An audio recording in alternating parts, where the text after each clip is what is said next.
Hello and welcome to the Bravo Outsider Podcast. I'm your host, Craig Midwinter, and with me as always is Mr. Community Property himself, Dylan Ferguson. How's it going? I prefer to go by Mr. Community Service.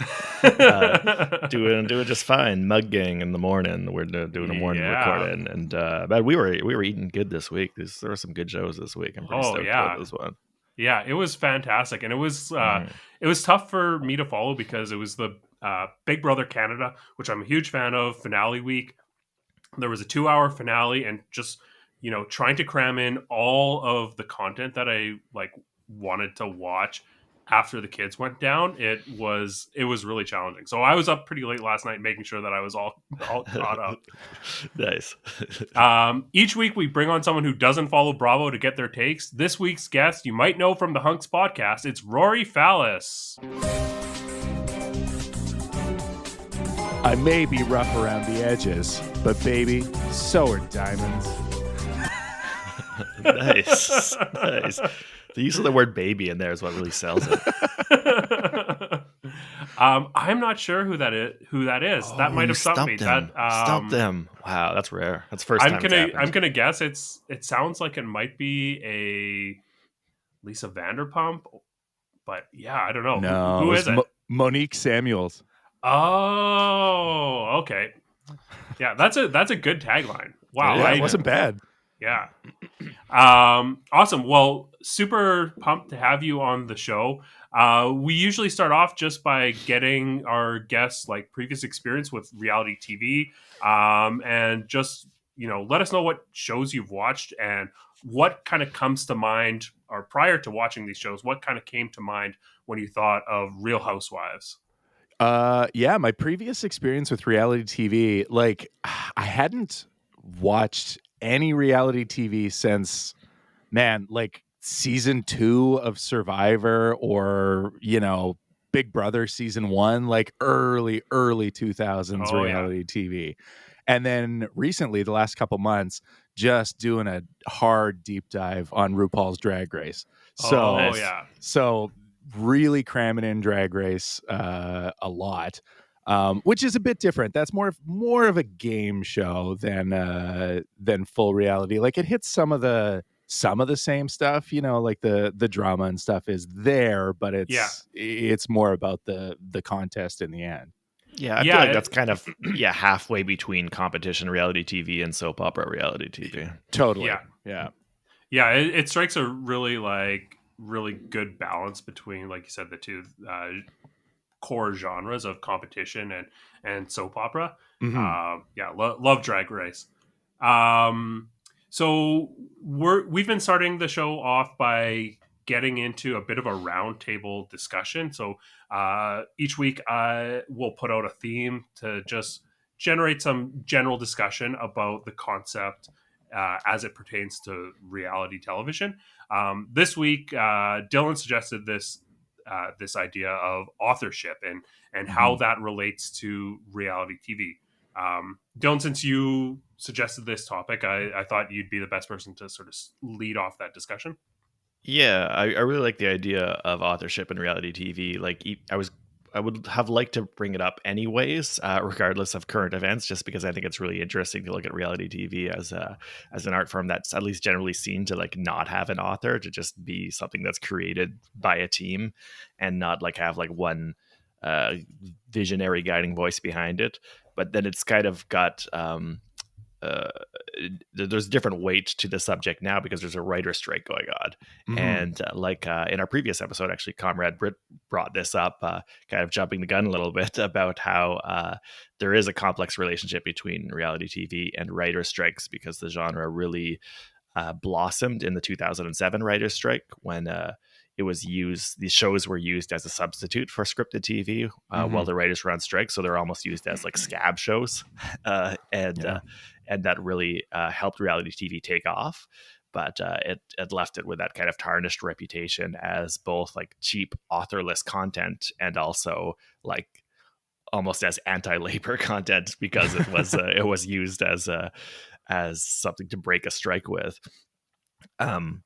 but just the idea of authorship, I think, gets thrown into question in an interesting way in reality TV. I would like to really quickly introduce like a dollop of critical theory into the discussion really quickly. Yeah. But just the idea of death of the author, which is probably a term you guys know, but maybe people have heard, but don't really know what it means too much, which is the idea that we get from an essay by Roland Barthes in 1967, I think, where Barthes presents the proper modern way to him of reading an artwork in contrast to the traditional way of reading an artwork, which is about trying to uncover the true meaning being what the author's intention was. And Barthes says to the author, no, eat my shorts. I don't care about your true intention. The truth of a work of art isn't found at its point of origin. It's found at its destination. It's the relationship between the viewer and the work of art that creates the meaning. And whatever the author might have intended is completely irrelevant. The author's erasing themselves when they make a work of art. And I think that's had a huge impact on the way that people view art since in the 50 odd years since. And what's interesting about reality TV is we have a form that's, you don't have to kind of try to pretend there's no author to look at it that way. Or maybe you do. That's what's, I think, interesting about it. Like, are we just ignoring the existence of the people actually making the show? Or is it really a form that's almost like Roland Barthes' perfect art form that doesn't have a guiding creative voice behind it, that you can just engage with the different layers and the different meanings in the sense of like pure interpretation without having to even try to ignore a person who created it, because there isn't someone behind the emerald curtain that's like pulling the levers. There isn't one singular person anyways. And I think going back to the 2007 writer's strike, I think one of the impacts of it too was also stronger bifurcation in television, where you got it divided into like what's generally seen as like lower class and upper class TV, because prestige TV just became like more of a thing. And these shows were seen as like very like authored shows, and like, there's kind of the rise of the celebrity showrunner after that. Yeah, whether you're talking about like David Chase or Shonda Rhimes or whatever. But then on the other end, more and more reality TV content, which really took off again as kind of a strike breaking measure, ended up getting segregated into this kind of authorless, viewed as lower class, more disreputable category.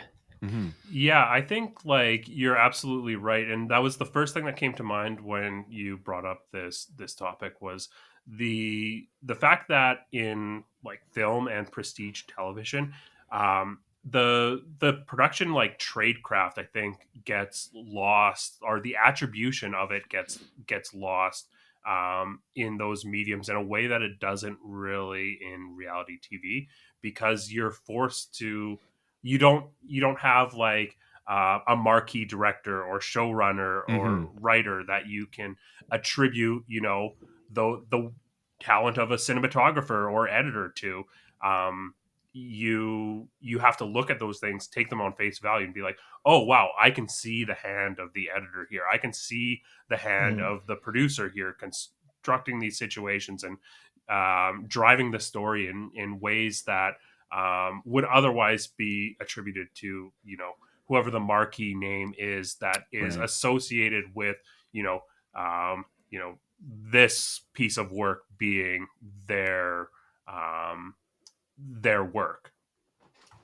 But the thing that's interesting to me, especially now that we're back into a writer's strike and we have to think about these things, is that normally my instinct would be to really celebrate reality TV for appearing authorless, because I really like the death of the author idea, that I think it really, really frees the viewer up to engage with art in a much more dynamic way than they would if they felt like they had to think about original intentions. But it kind of gets concretized at a moment like this when you have to think about the real people behind it. And then I start to wonder, well, are we looking at it as a form with no author because we've been trained to see the people making these shows as an exploitable class, unlike the unionized writers who make scripted content, Right. which and this is again a point that that Britt made in the previous episode, that there's a lot of union work behind scripted TV and very, very little union work behind reality TV.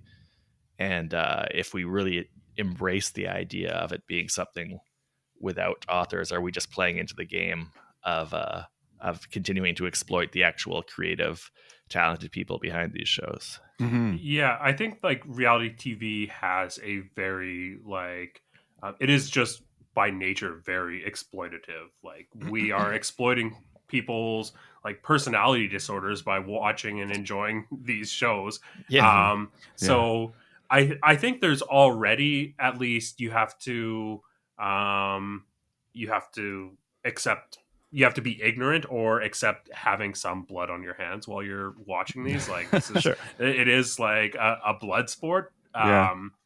But yeah, I think it's interesting that it forces this idea of death of an author, which I think is actually something that reduces the barrier of entry to like consuming art and engaging with art, because I think if you are taking the approach where you're trying to like deduce a artist's true like intentions behind their work, that to do that effectively, it requires a lot of like education and context, which Mm-hmm. the working class typically has not had.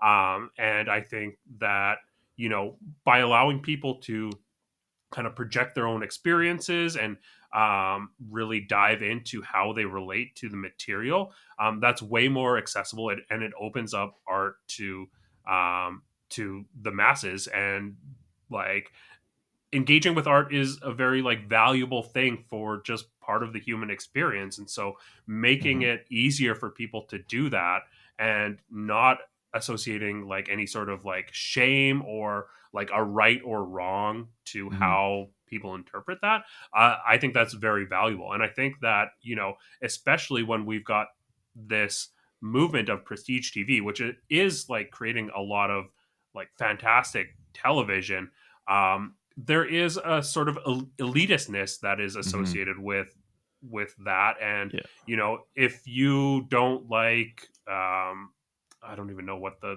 hottest prestige TV show is right now. Succession. Succession, yeah. Sure. Yeah. So if you don't appreciate Succession, Mm-hmm. like just Yeah. you're gonna Yeah. turn my nose up to you, like Yeah. Yeah. um Well, and it's funny too, because it's like, especially watching some aspects of some of these shows, like the family drama, the family dynamics that they're playing out in, like Real Housewives of New Jersey, is like they're hitting a lot of the same beats as Succession. It's Sure. just, yeah. it's just done in a different way, and you're not thinking about it in terms of like, oh, how is this playing back to what happened seasons before. It's just raw, and like they're just expressing exactly what they're feeling in that moment, or you know what I mean, like they're obviously heightened for the fact no one's not aware that they're on TV, Right. but you know what I mean. Yeah, absolutely. Another thing that I had like kind of noted that I thought was interesting, and I think there is a distinction between like authorship and attribution, but there Mhm. is this like human need to try to attribute things to people. So even Mhm. on a medium that is authorless, the fans do seek out to kind of like find someone that they can attribute the work to. And I think like on Bravo shows, that's typically like Andy Cohen kind of fills that role as being like Sure. this like godfather of Right. Real Housewives and all like Bravo reality TV content, which I find like really interesting because yeah, like it is authorless, and he probably has some say in terms of like at a high executive level, but certainly not in a way that would influence like the storytelling notes, like down to the nuances of the edit that Mhm. um so it's not like a strong attribution. Like, I don't think people see Andy Cohen as an author, but they do like look to someone to like to herald for the Sure. successes. Sure. And he's put himself in that position to kind of be that guy, right? Just by being such Yeah, a public facing persona. I feel like he puts himself forward as like, I will be the face of the people behind the show. yeah, and not that that's entirely like selfless, but part of that probably is seeing the need to have some sort of Mhm.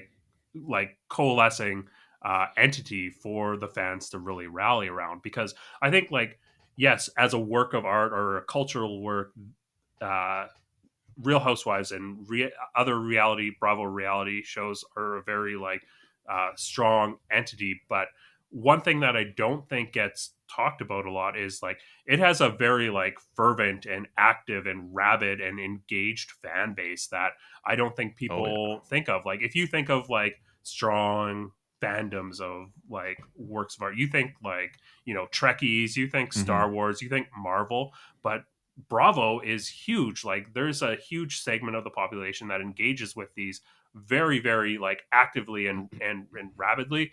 Um, that is just, that has been built partly because, Andy Cohen has become this figurehead um, for being the author of these works. Mm-hmm.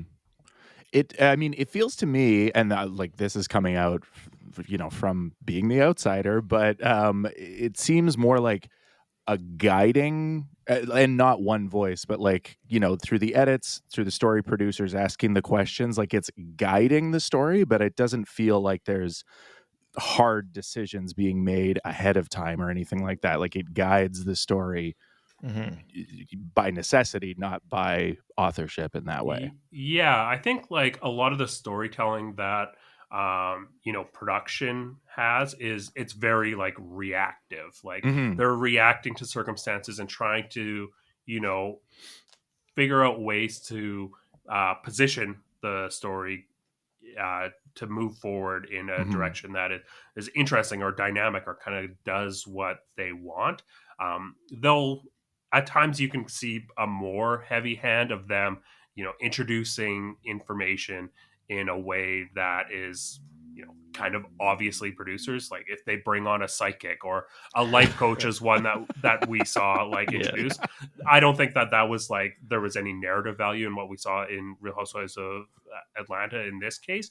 Yeah. But as soon as the Or life like, coach came on, I was like, oh, they are seeding a storyline here Yeah, right sure. away. totally. Or like, let's all play a game. The game's called Everybody Insults Each Other. Yeah.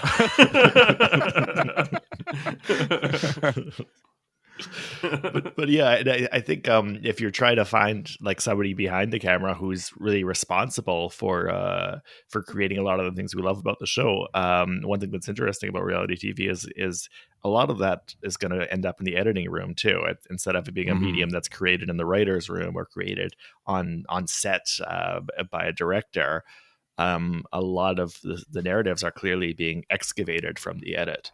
Mhm. So it's almost a bit of an editor as author medium in that sense too, or you could at least look at it that way. Yeah. Well, yeah, I mean, I think it just goes back to documentary film too, where Hmm. it's, created, like you said, written in the editing room. Yeah. Yeah, absolutely. And I think, like, when we think about authorship, and we think about, Bravo reality shows in broad strokes, the first thing that comes to mind is like stories, because there's really, dynamic big stories. But one thing that will sometimes get lost is like any like good piece of narrative has very strong characters. And, the strengths of a lot of these shows are also built on the back of great casting and great Yeah. personalities that, Mhm. they build their characters. They like take pieces of themselves and exaggerate them, and like look for archetypes to to fit into the story, and kind of um to navigate the social situations. And then they know when a good time to break those molds are. And they've just, a really great housewife or cast member on Vanderpump Rules, they have a keen instinct for when is a good time to like hold on to information, like retain it, and when's a good time to use it, how it should be dispersed, like, and like having a little bit of foresight if they are, kind of filling a strategic role, having the foresight to know if I tell this person, this is how it's going to move around through this circle. So I think that there's like a lot of credit does need to be, put on the cast as well for sure. being authors. Yeah, absolutely. Do you feel that that's instinct that is learned after years of being a part of this medium, or is that something that's innate to those cast members? Or both? I think it's both. In some cases, there's people that just like naturally have the ability to do that. That's just like part of their character. I think some of it comes like learned from watching these shows ahead of time and kind of seeing how they work. And one thing that is like really interesting to see is when you've got a season where you've got a new cast member or multiple new cast members, especially on like Real Housewives, watching them learn it. Because I think that's been one of the interesting things about Real Housewives of New Jersey this season. We've got two brand new housewives that are trying to learn the ropes. And I think one is like just hit the ground running and like immediately seemed like a seasoned vet. And the other is like fumbling a bit more. Sometimes it'll take someone like 2 seasons to get it. Usually they won't get like a third season if they're really not engaging. But yeah, I think like it varies from person to person in terms of how quickly they will kind of pick up on the game. Mm-hmm. Who are the new ones on New Jersey? I can't even pick it out. Guess. Yeah. Wow. Now I have to remember names. Yeah, that's always the hard part for a first timer. What was the name? The woman in the first scene with her mom, Marge Senior, and the 2 twin moms. Okay. What was her name? Yeah, was Jen she Fessler. Jen Fessler. Yeah, so she is new, but she's not a full blown cast member. She's a like friend of. Yeah. So there's tiers to the casts. So there's Housewives, which is kind of your main like character, and then there's friend of, which is like a heightened guest role. Okay. And that like the friend can be like almost a full blown housewife. Sure, it kind of depends, but often they just won't get their like personal outside of the like friend circle highlighted, but they can have a very active role in storytelling. And then there's like the guest, which is like 1 or 2 appearances in a season. Right. Okay. Yeah. I don't know who the other one is. I have no idea.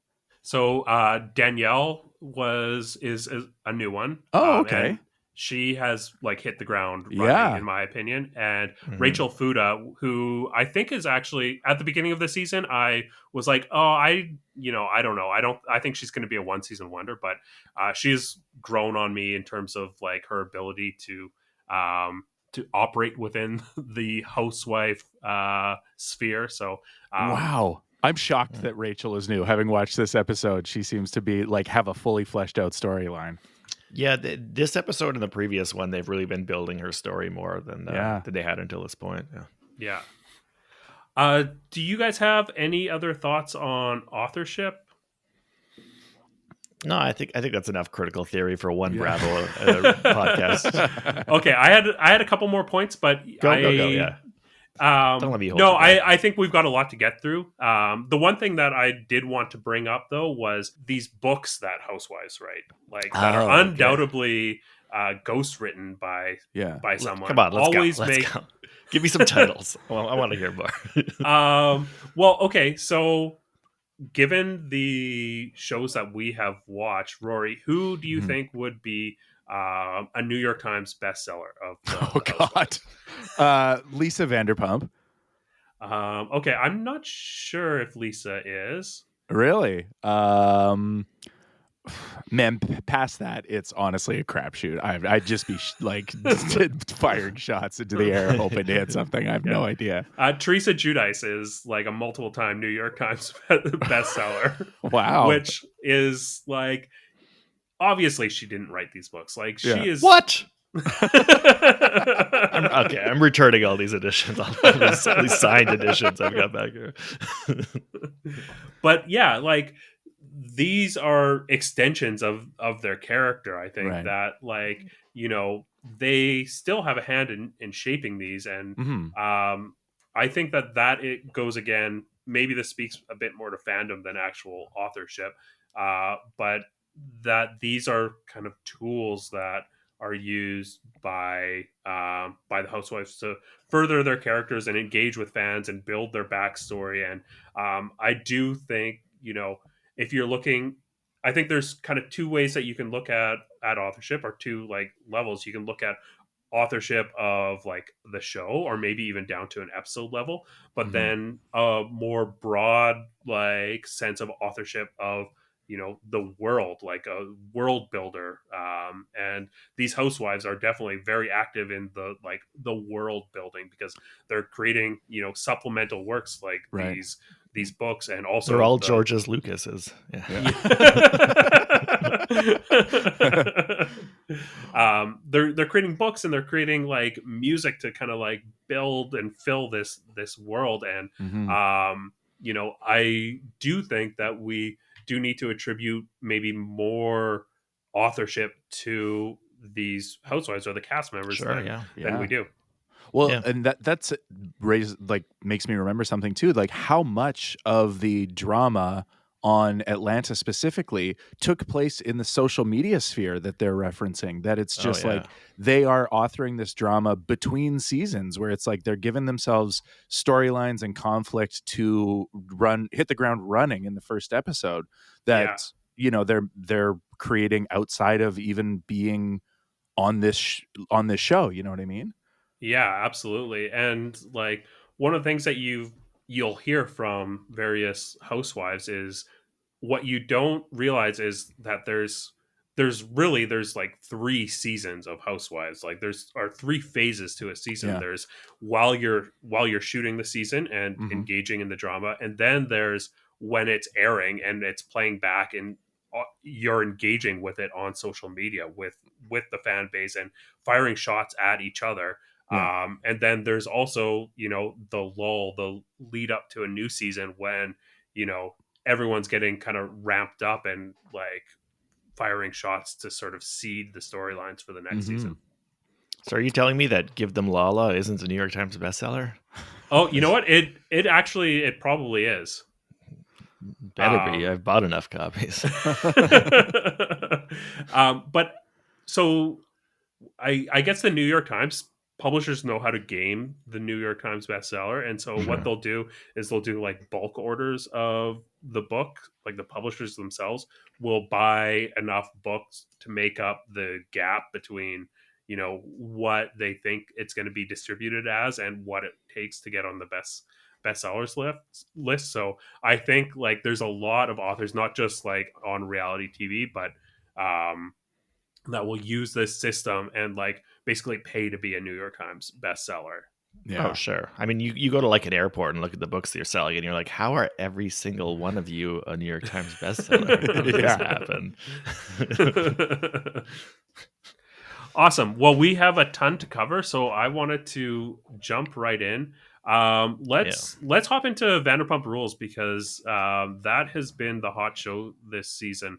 Rory, what were your first impressions of this cast of characters? Well, I mean, going into it, I genuinely, like, my preconceived notion of it was like, I think they're a family. I'm trying to like suss out who is whose kids. But I guess I realized that that's not the case. They all used to work at her restaurant, right? Like everyone kind of started working at Lisa's restaurant and then split off in their own directions. I felt like I found Lisa's role so interesting. This like removed matriarch that just kind of comments on people's dynamics from a distance was so unique. I felt in reality shows that it's like that, especially to be the marquee name of the show and not personally engaged in the drama at all was so interesting. Like that almost seemed like more of a manufactured storyline to me, but Yeah. but I don't know if that's, her doing or just the structure of the show. I don't know. Yeah, it's interesting because like this show is in its 10th season. So when this all started, they were actual employees that were grinding it out at her restaurant. And there's been like a power dynamic like inversion because now all these people have become the star and no longer rely on her to as great an extent. I guess her and Ken do serve as executive producers, so if they don't want someone on there, they could cut them. But it's not the same dynamic that you see on screen anymore. But she has kind of evolved into this like Don Corleone, like Godfather. In this episode especially, you can see at the end everybody's clamoring to kiss her ring.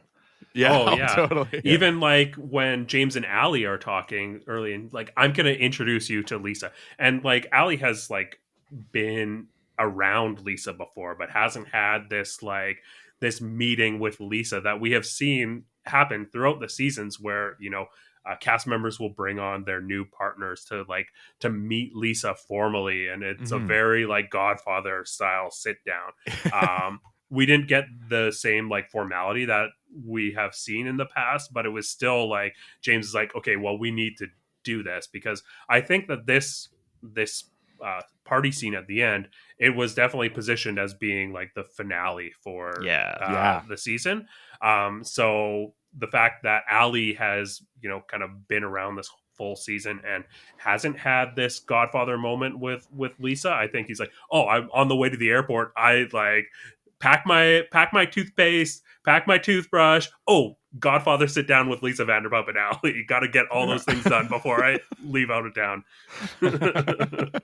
James is like nervous about it too. He's like, he's really seeing the importance of it, because I think he wants Allie to be his bride, I guess, eventually. Yeah. But, I think he's nervous about introducing her to Lisa. And then when Lisa meets her, Lisa is basically like, and remember, Allie, you have to be his mother and his babysitter and take care of him and do everything for him. He's a small baby, and it's your job to control his life. Oh man, and James's testimonial where he talks about how he doesn't have trauma is so funny. Everyone tells me I have trauma, and I don't though. He had some like really great moments in this. I also appreciated like, oh, whenever you see someone in therapy on movies, they never have their life together. Look at your life and then look at my life. Yeah. Tell me who needs therapy. We've been looking, James. We've seen a lot. Also, no, go ahead. Oh, I was just gonna say I loved some of the shady edits on like the flyer of his thing, like where it was like the headliners and then boom, way down to the bottom. It's like my name right there next to Cascade. Show it like 18 rows below Cascade. In tiny font. Yeah, like 4-point font. It's like that episode where of The Simpsons where like Bart tries to make out his name on the end credits. It's like, does that say Jane Cromwell?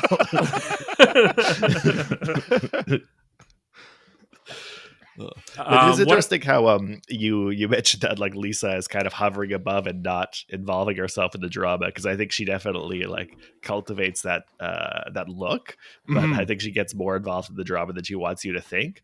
I think a classic example was the previous episode where he had Ken toddle out and drop a bomb, and I think the correct reading now, I didn't identify it at the time, is just that Lisa wanted to introduce this information she had to the show, so just told Ken, you say it, because I don't want to be seen as the person who's getting my hands dirty and messing things up, I think it wasn't so much that she wanted to introduce it to the show. She wanted it to be introduced to Katie on the show without getting her hands. But she didn't want to be the one doing it. Yeah. she wanted to pretend she still had that prime directive, like I'm not gonna fuck around thing. So she just tells Ken to spit out a line, and that explains why he immediately afterwards is like, all right, come here, dog, let's shuffle out. My work here is done.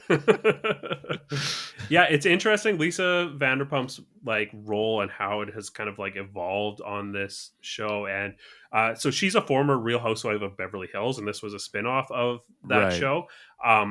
And she's operating as like this in this puppet master role on this show in a way that she was like very much trying to do on Real Housewives of Beverly Hills.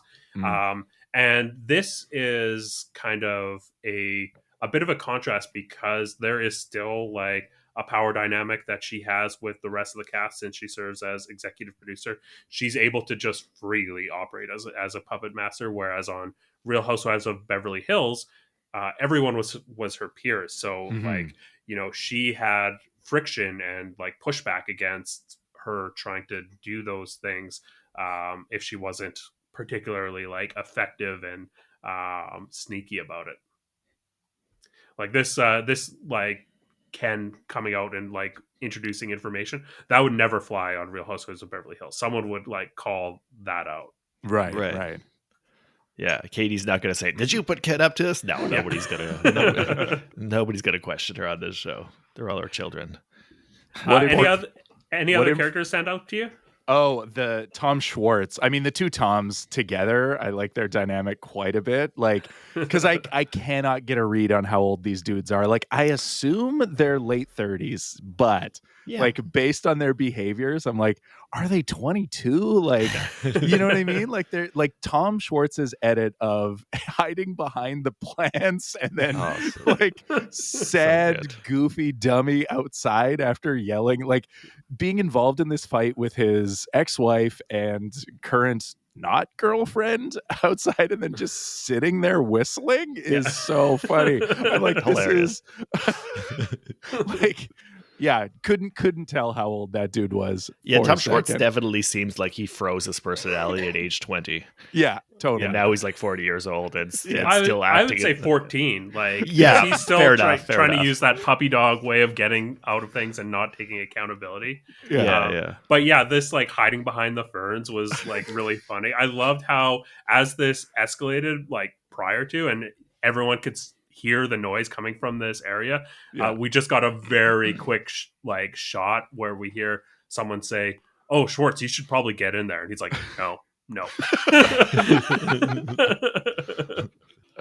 And then other Tom Sandoval, is that his name? Yeah. His like, oh, man, talking about the only reason they have batteries and pens in the drawers is because he goes and buys them. So great. Like he's out every day buying pens. He's talking about his like long-term relationship, like just the frustrated older coworker in the office. Yes, exactly. I'm the only one who bricks up pens. Okay, dude. Like, I make dumpling lattes in the break room in the morning.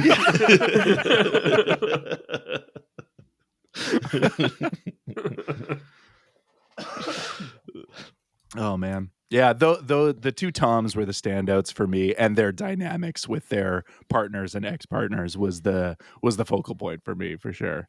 Oh yeah. What highlights did you have from watching this, or what stood out to you? The cliffhanger at the end. It's not even a cliffhanger because it's just like the preview of the next episode for sure. It was like, man, they know what they're doing, because I'm like, I might have to watch next week and see what the hell's going on here. This is a real curveball. But the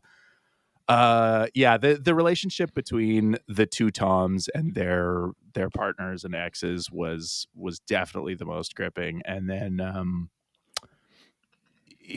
I don't know. Yeah, James was an interesting character, but I don't think his storyline grabbed me enough to really care where it's going, especially given that this is, like you said, supposed to be the season finale. I'm like, okay, seems kind of like a wah wah end to his whatever his arc was this season.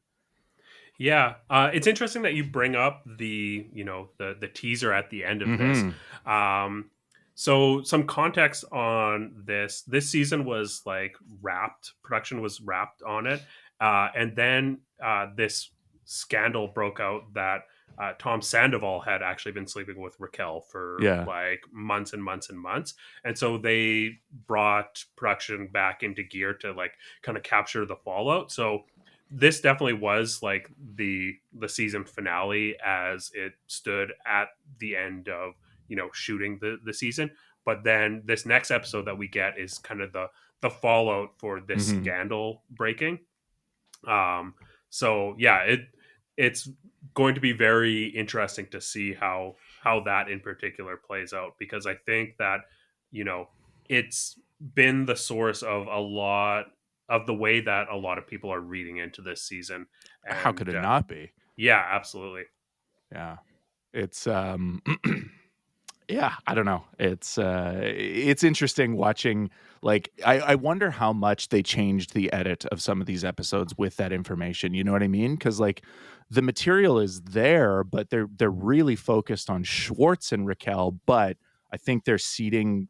That's why they're seeding Sandoval and Ariana's relationship more as like cross-threading them to really Yeah. play that contrast up. And I wonder how much of that was there before this information, right? Yeah, I think at least the last two or three episodes, they definitely went into the edit and like made sure that they could like highlight this story.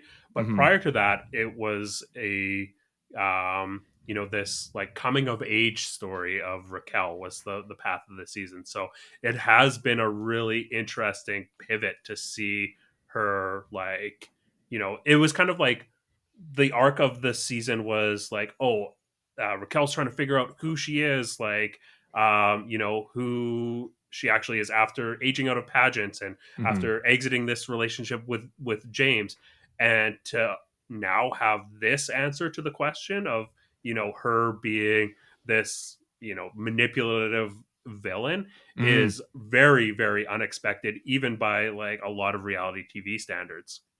Yeah, I mean, she had such a villain edit in this episode. Like it's almost heavy-handed, the villain edit, where it's like, what are you doing, Raquel? Because I had no idea the controversy and the scandal that was to come at the end of the episode. So it was just like crazy what a villain edit, and seemingly like self-motivated, where she's inserting herself into Katie and Schwartz's dynamic, that it's just like, why are you doing this? You look terrible. Yeah.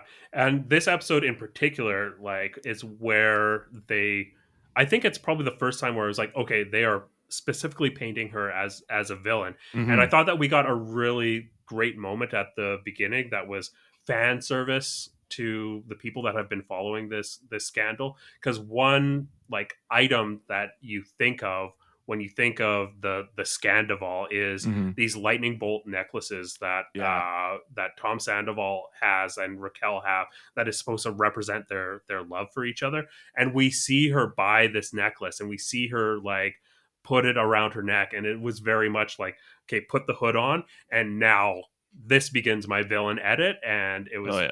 really interesting to me. It was very much like a Marvel movie moment. Like, Yeah. oh, hey fans, there's the special item that helps them Yeah. complete their transformation. You know it from the extended universe. Yeah. Dylan, what sort of highlights did you have?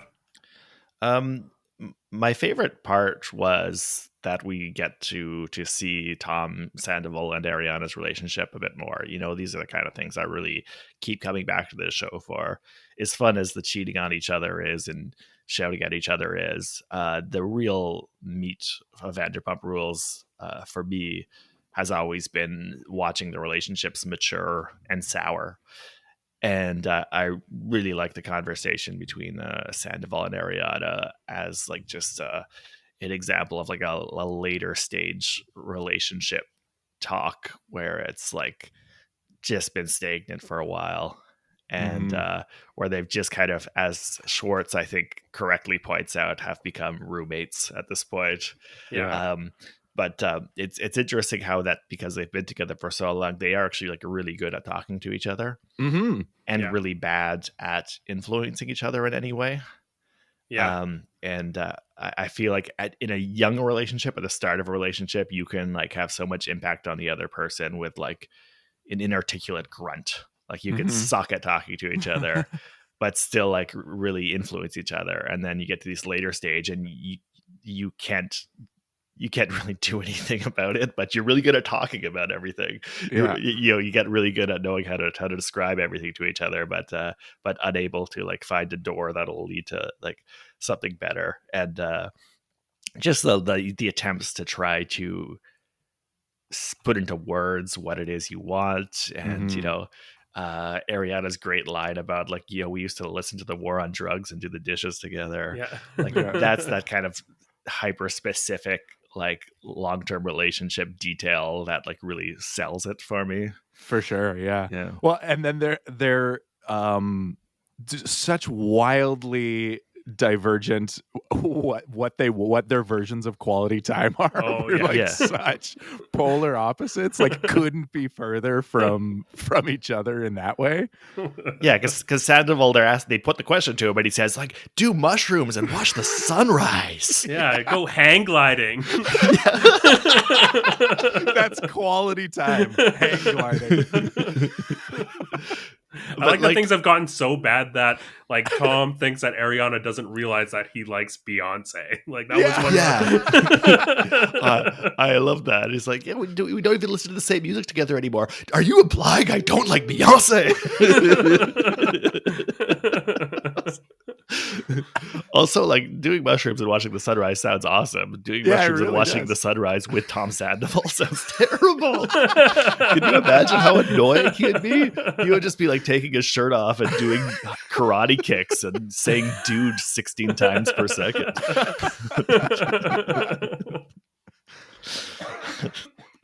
But that was a nice scene, I thought, and I did like that. And then also almost a bit of a follow-up to that, the loaded conversation that Ariana has with Raquel later on, where which is like kind of supportive despite Raquel's obvious secret intentions behind it, and her like leading questions at the start about like how the relationship's going, and that was kind of emotionally charged too, similar to the ways that we got some scenes between Raquel and Ariana in the previous episode when they were glamping together. That the tension between the different emotions there, I thought was really rich too. And it's good to see Ariana a bit more as a person, because we haven't seen a ton of her so far this season, and obviously she's been having a tough year, which I'm sure it's going to get better any day now. But it's good to see some of her perspective too. And yeah, we've had some stuff in earlier seasons about how she has like some body issues. She had like a bad relationship at one point she's talked about in the past. So to have that kind of become part of the conversation helps us see her humanity a little bit more, which is important to keep in mind, I think. Because I think there's a lot of people, like especially online, who have gotten so into just making it about hating Raquel or whatever that that they've kind of lost sight of like what if you're going to be mad, what you should be mad about, which is just like hurting Ariana's feelings, I guess. But there's some good human stuff here, and some good ridiculous outfits from Tom Sandoval too, which I always like. I like the one where he's dressed like a 12-year-old girl in the 90s, wearing like a No Fear shirt with like candy colored charm necklace on, and he has to explain away the coffee stain on it. And then in the last scene, he's wearing a shirt that looks like a cubicle from the 90s too. He looks like the 90s in this episode. So I like his strong fashion choices. They're often hideous, but I like his courage with those. He at least stands for something. Yeah, for sure. but yeah, that's about it. And also just like starting to feel worse and worse for Ken every time we see him too. Poor Ken. Poor guy. He's been on like 1% in airplane mode for a while now. He's running out of juice, this guy. And I'm just starting to feel bad for him. The only thing that we haven't talked about yet that I really want to get to, because I think I've brought up how compelling I find this to be this season, is Katie's story. Kind of the it doesn't come to a conclusion, but I think it comes to a crescendo here. It was really interesting to see how she finally felt like she had an excuse to use Raquel as an object to vent against. Like Raquel, I don't think knew that she was, giving her a reason to open up the valve that has been containing Hurricane Katie.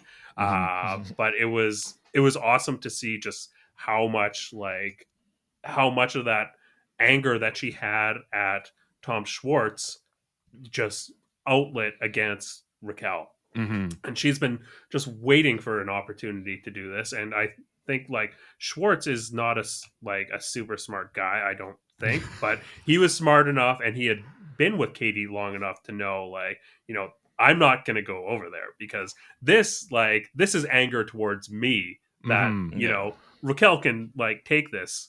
And now kind of reading in the Sandoval of it all into this scene, I think that Tom Schwartz was being used as a shield for Tom Sandoval and Raquel's relationship. Like he obviously knew about it and was being positioned as Raquel's interest in order to shield speculation on Tom Sandoval. And I'm maybe reading some subtext into it where it's not, or some motivation into it where there's not. But Schwartz being I'm playing a shield for you. You can play a shield for me right now. You can just take all this fire from Katie, and then we're square. Yeah, no, that's a good read. I think that makes sense to me. And I think that Tom Schwartz's shameless attempts to butter up Terry, Katie's mom, to try to soften Katie through his mom, they do work for him, but they backfire on Raquel. Yeah. Because then later on, when Terry's backing up Katie, she's saying to Raquel, Katie and Tommy still love each other, which is not the point Katie was trying to make. But that's what Terry comes out with because Tom Schwartz was just basically being I love you, Terry, you're the best. Remember the last Mother's Day we had together? Just really digging into the archives. And you know what? Sandoval kind of had a point that it is kind of not fair to have your mother second you because nobody's going to attack her. Totally. Sure. That's true. And I did feel bad for Raquel because Katie just fucking went off, and it was just a dynamic where nobody was going to take her side because the only person who was well positioned to take her side was Schwartz, who was hoping that his t-shirt blends in with the potted plants around her. But yeah, Katie's got a ton of anger and frustration, obviously, that I think draws off that whole long failed relationship. I think she was way out of line to express it that violently against Raquel and call her a cunt and shit. I think she went way too far, but I think that's coming from a real place where she needed to vent some way somehow. Well, and I love the kind of the misread of the situation when Katie storms out of the back with Schwartz to kind of talk things out one-on-one, and this is a chance for this situation to de-escalate. And Raquel, whether it's by her own choice or by producer motivation, comes out into the back alley and is immediately just making things worse by being there. Yeah. Well, I wonder how much of, now in retrospect, how much of Raquel's insertion of herself into this dynamic is to deflect from the reality of her and Sandoval. You know what I mean? Why does she feel compelled to blow this? Because how do you not know that this is going to make things worse, especially going into the back alley at that point, Yeah, I feel like this was like a seasoned producer being like, "Oh no, you should go and like I think you Yeah. can make things up or like whatever." Like Yeah. you've had such a like an arc where you've grown into this person that is able to talk things out, because a few episodes ago we saw her kind of sort of make up with Lala and find some like common ground. I feel like a seasoned like story producer or a handler would be like, "Oh no, you can do a similar thing with Katie right now." Like, Yeah. Yeah, and I think then Raquel, despite not appearing to be the most courageous person on the cast, has been surprisingly game about going into situations that are going to turn out poorly for her at the suggestion of oh yeah, others. A great example of that is when like Sheeta suggests that she goes and tells Katie and Christina Kelly at the wedding that they're not allowed in like the special reserved pool, yeah. and then just obviously just gets chewed out for it. And then later Sheeta's like, "Oh, I didn't think you would actually do it." Like, I just kind of said that as a joke.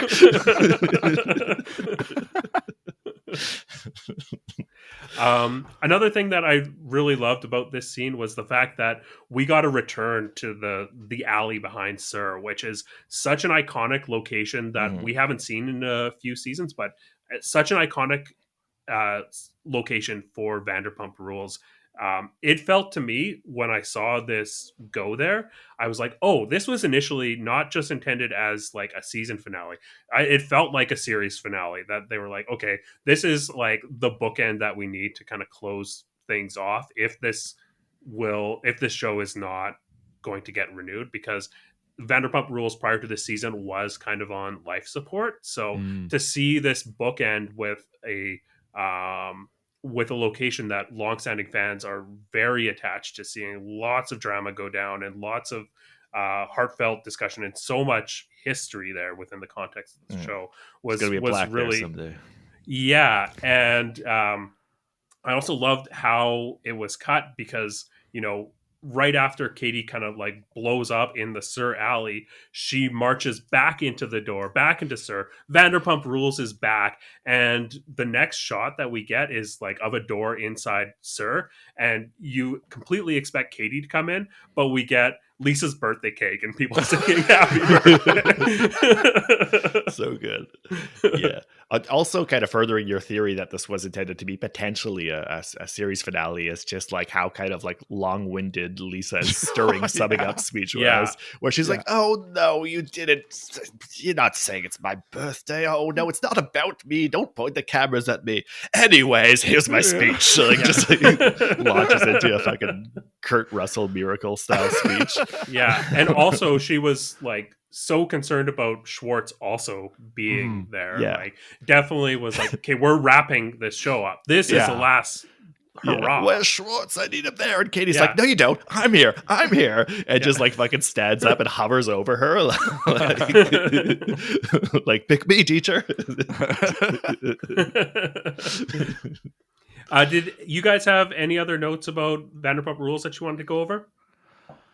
No, I mean, I liked Lala's or at least assertion that she would have her next kid alone. I thought was like cool. At that point, if you want to do it, go for it. I thought that was great. Yeah, I think this is kind of an interesting, open way for Lala to kind of open up her story for Mhm. whatever was going to come after Vanderpump Rules, if it was going to end.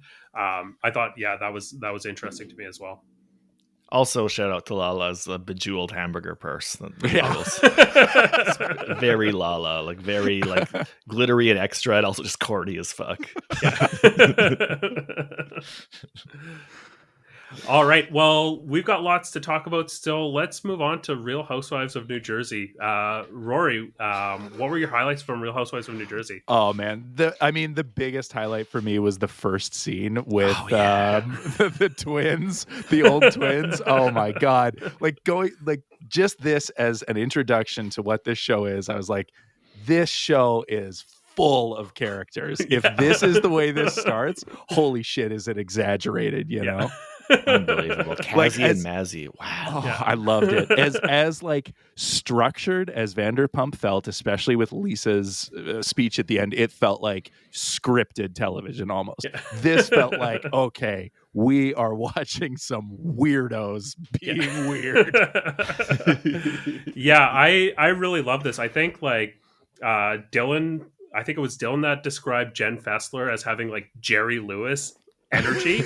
Well, her mom and like her twin have Sherry Lewis energy. Like I was waiting for Lamb Chops and Hush Puppy to come up, sing the song that never ends. Jen Fessler's family is just like a Woody Allen movie, apparently. These fucking thing number one and thing number two who come out here wearing their white t-shirts and sideshow bob hair and just start fast talking with their Jewish voices, like Long Island accents or whatever it was. And Jen Fessler being like, they were best friends with Barbara Streisand. Yeah. It's, oh my God, what a moment. I love that like they had a name to drop too. Like, you know, Jen Fessler had James Gandolfini. I slept with James Gandolfini, and her mom was best friends with Barbara Streisand. Oh my God. Oh man. Yeah, that was the standout for me. And then I could not keep track of who was mad at their brother and not. It was just like a cavalcade of terrible brothers. Dylan, what were your highlights? You can't top that first scene, of course. I do like the Frank and Dolores extended family dinner. Brittany asking Polly, when you came here, did you speak English? Oh, God. I mean, in her defense, maybe she was like confused by his Chinese and Arabic forearm tattoos. but it was a funny moment. Yeah, it was great. But mostly the thing that I loved the most was Dark Louis rising. I'm glad I said last episode I was stoked to see Louis get Joker-fied, and we get it. We fucking get it. It's so great the way he just gets so worked up. So fast talking, just rattling out those phrases like, I'm pulling you out of the snake pit. Believe that I'm in the snake pit, because eventually, like, they all get bit. I don't know what the fuck he's talking about. Oh my God. Like I don't like to say this kind of thing too often, but the guy's coked up, right? Like he's coked up. That's it. He's talking like Taxi Driver era Scorsese. Like he is coked to the gills, this dude. But I'm here for it. I'm here for him bringing the intense negative energy after several episodes of trying his best to bring positive reconciliatory energy. I'm so here for Dark Louis going off. and the things he's saying are still like, you can tell to him they sound positive, but it's so dark. He calls Joe an animal, trash. He even calls him the R word, which we I mean rat. I don't like that's for Italians, you know, that's the one that's going to cut the most. But that was a great scene. So that's say what you will about Louis. He's got great style, according to Teresa. We've only seen this guy wearing like cut off sleeves through the whole season. Yeah, she's like dress jeans. Oh, chef's kiss. Like spiked gelled hair and just like oh man, like tribal tattoo t-shirts and but yeah, he's putting out a vest there, and Teresa's like, oh my God, I didn't have to buy it. Whoa. Yeah, you mentioned the dinner between Dolores and Frank and their partners. I thought that this was a really good kind of conclusion to what felt like maybe not the most dynamic storyline, or didn't have the highest like peaks and valleys, but it did seem like an honest, like personal, emotional thing that Frank was dealing with. Specifically Frank, I think like this was in the back of Dolores's mind. I don't think she was really caring, but I think we have seen Frank kind of explore like why he's so upset about this dynamic changing, or why he's so upset about this situation in general. And it was nice to see him kind of come to a place where he's like, okay, I can see how to have like an enjoyable dynamic going forward where I still, where I still have my best friend Dolores. Like Mm-hmm. Dolores is his best friend. Like I think that is Mm-hmm. the his issue. It's not that he, wants to, get back together with Dolores. I don't think he's ever really given off that vibe, but he feels like he's losing his best friend. And to see them kind of come together as a family and have this like positive milestone that they can all share, Mm-hmm. and he can see a way forward was really nice to see. Yeah, Frankie Mm-hmm. seems so relieved that it goes so well. It's kind of sweet. Yeah, Yeah. it is. And you can see that the kids like he sees the happiness in his kids at that point, and that means almost as much to him as whether he's happy in that situation or not.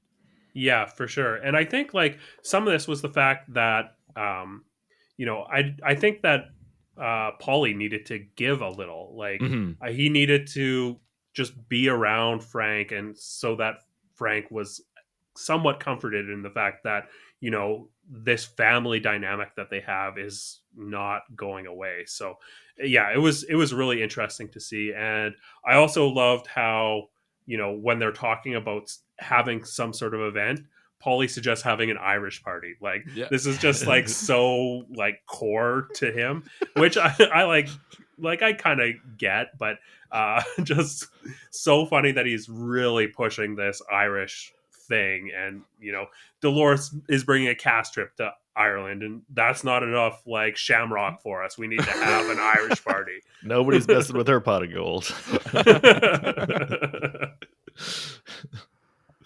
And just because I love the dude's energy in this show, so I just really like when Frankie does like a video call with Joe Gorga, and the first thing out of Frankie's mouth is, "Do I really gotta see your face?" And then Joe responds with "Hollywood," and just like that's just that little exchange is just that perfect kind of dudes being guys vibe that I love from these dudes. Yeah, and I think that's the kind of like honest like familiarity that we see within this group that we don't get in other series. Like that seems like people that have a very like established way of like bantering back and forth with each other. It doesn't feel constructed in the way that a lot of new relationships that you see on reality TV are, and especially with husbands or partners of housewives, you don't see that same dynamic. Cool. Well, let's talk about Real Housewives of Atlanta premiering this week. I thought this was a pretty decent premiere. It wasn't as engaging as I was hoping to be in the beginning, but I think the end was heating up a little bit. And this is coming off of what I consider to be kind of a mediocre season from, or the past season of Real Housewives of Atlanta was kind of mediocre. So I'm hopeful that it kind of returns to its glory, because I think it is one of the shining stars of the housewife universe. But Rory, I'm curious what your take was to the introduction of the housewives of this season. Honestly, the big thing that stood out to me was the production value on this show compared to some of the other ones. It looked like, and I know some of it is the staged intros to the characters, but it seemed like so cinematic. Even the documentary scenes of capturing life or whatever were really aesthetically pleasing compared to especially Real Housewives of New Jersey is like how I imagine reality TV looks, right? Like my memory of what reality TV is. Whereas Atlanta felt very, very slick from an aesthetic standpoint, which was surprising to me. Oh yeah, absolutely. And especially with like everything that was shot at the party, I'm a sucker for a really visually interesting party scene on Housewives. I think we've gotten them with like some of Gertie's parties on Real Housewives of Miami, but since we started this podcast, this was I think one of the first parties that really stood out to me as being a really visually interesting in terms of how it was staged, but also how it was shot and put together. Mm-hmm. Yeah, they definitely they definitely have a lot of fun with production in the show and with editing too. They throw in a ton of editing tricks. They seem to totally. have some very very dynamic people working on this show. Yeah, I also loved how often we got clips of the last season party from Sanya, that she put with like just like real dollar store kids party energy.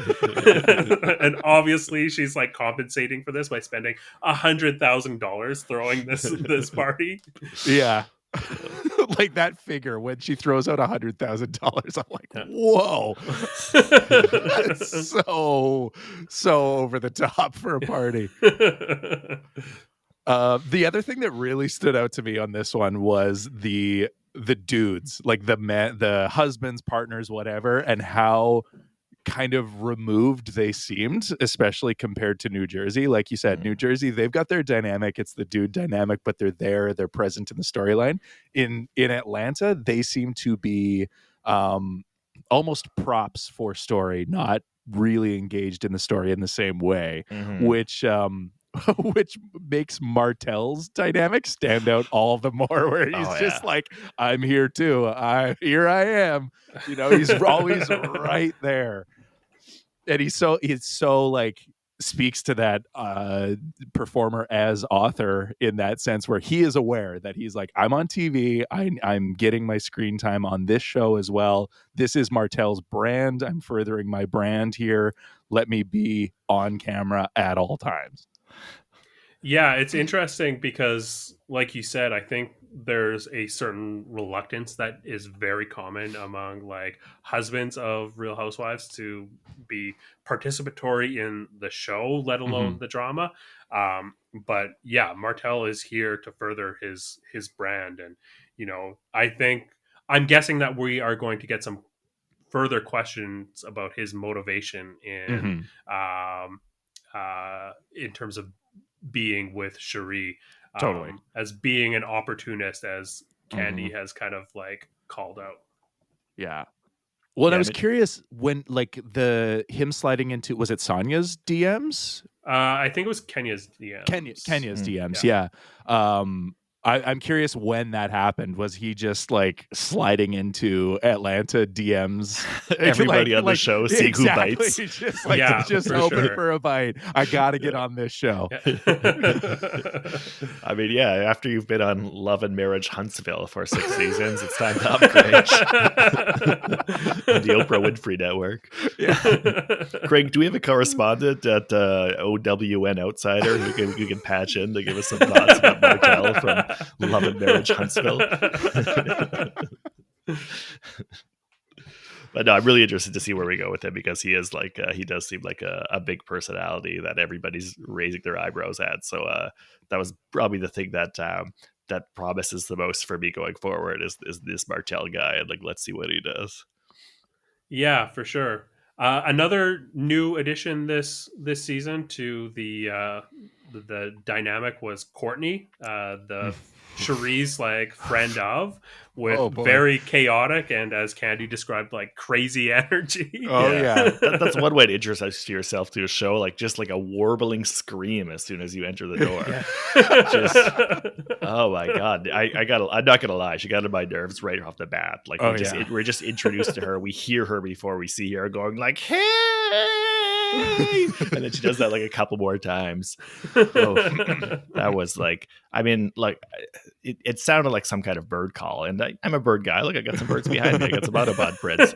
So I mean, I did feel like I had to like get out my bird call identification app and play that into it just to see if it got any hits. It didn't really. It's geographically specific. They suggested possibly a Canada goose, but with a low level of confidence. But my bird app does recognize human noises, and it did not suggest that as a possibility. So I think this bird might be new to science, but definitely intrigued by its aggressive bobbing behavior. I love the like this this was a scene where Courtney was introduced that like really screamed a very like constructed situation, because we had It screamed of something. we had Sonia and Shari like working out, and then Courtney arrives, and immediately they're having like some sort of sparkling wine, like just not what you would be drinking after a workout. It was clearly just like, oh yeah, let's like, we need some sort of pretense, like, oh yeah, Sonia's a track star, so you know Shari could be working out, and then like, okay, now let's bust out the sparkling wine. Yeah. And also constructed around showing off Shari's butt this whole episode, where it's like, was she doing mad squats in the off season? She seems very focused on like, here it is. Dylan, what were your highlights? Yeah, I'm mostly just interested to see what happens going forward. Interesting. We didn't even see Drew at all, I don't think. No, that was very interesting. We saw Ralph, though. Yeah. We saw her husband, who we know in the off season they end up getting a divorce. So curious what that was all about. Mm-hmm. Yeah, so we'll see where it goes. I did like you already referenced it off the top, but I like how Candy has the line about Shari and Martel saying last year she was with Mr. Community Service, and this year she's with Mr. Community Property. Yeah. A very good line. And then Candy's a vet enough, she knows to kind of like play it cool, knowing that she busted out a good line. And then like shortly after, we have Kenya busting up the not exactly on the same level line. What it's like she's in Watch Me Date Dumb Dudes, and then just like explodes into laughter like she just did the funniest thing in the world. I love that line. I thought that was really funny. Okay, I love the visual that was associated with it, where they like throw up the like "Watch Me Date These Dumb Dudes of Atlanta" logo. Yeah. It was funny. Yeah, it was just for me, it was just a funny like contrast between Candy and Kenya. the way you could see the graphic designers at work in this episode. There were a few of those edit moments that were like, okay, nice. I see the hand at play here. Yeah, I love the name key change on Sonia's brother-in-law from like brother-in-law to assistant. Oh man, I can't imagine living the way Sonia does. That sounds terrible to me. To have all your extended family and then they're also your coworkers. Yeah. Oof. Oh my god, that sounds awful. That's the Succession storyline for Real Housewives of Atlanta, right there. But yeah, it was fun, but not too much to chew on yet. I don't think we'll have to see where it goes. Yeah, another thing that I thought was kind of compelling was seeing Marlo's personal story fleshing out a little bit more in terms of her relationship with her nephews and being the caretaker for the nephews. I thought, this was a sweet scene with the life coach. Marlo has been a long time friend of, and last season she finally got upgraded to full housewife, and we are starting to get her personal story. And to me, it's just really nice, as someone who really appreciated Marlo as a friend of, to see her get rounded out as a character. Because I think she's always been like very active in the group dynamics and the drama. And it just helps when you've got like a more fleshed out character to kind of root for and like contextualize their position within the drama. So, love seeing Marlo in her second season as a full-blown housewife. Yeah, it seemed like such a nice counterpoint to the drama of Courtney, and whether she knows somebody seemed to be like the real crux of that drama. It was nice to have that grounded, like, actual human relationship between Marlo and her nephews, for sure. Totally. Yeah. One thing that I really appreciate about Atlanta in general is how like happily they engage in the sport of housewives. Like, they are all very excited about participating in the drama or being like present to watch the drama. Whereas I think in something like New Jersey, it's a bit of a contrast. There's like it's not as gleeful of a engaging in like a back and forth. And whereas, on Atlanta, we see Marlo like just being so stoked to get front row seats to watch Candy in the boxing ring. So, and just like looking over her shoulders, watching this play out. And, it's really fun to see this cast really embrace it. And, they're taking on the role of athletes in this arena. Mm-hmm. Yeah, really athletic, especially Courtney. I like when Candy's like, "Stop bouncing at me." That's really funny. Awesome. Well, did you guys have anything else to discuss with regards to Real Housewives of Atlanta? No, don't think so. I don't think so.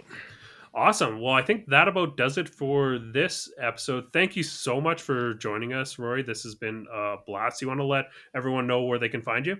Yeah, thanks for having me. You can find me somewhere at Rory Fallis. You're not going to find much. I don't do much anymore.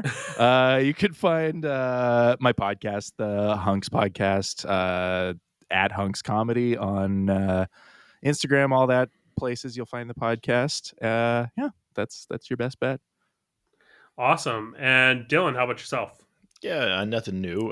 You can find me writing about movies on Substack, Dylan Ferguson, and talking about horror movies in particular on the podcast Mind Over Splatter.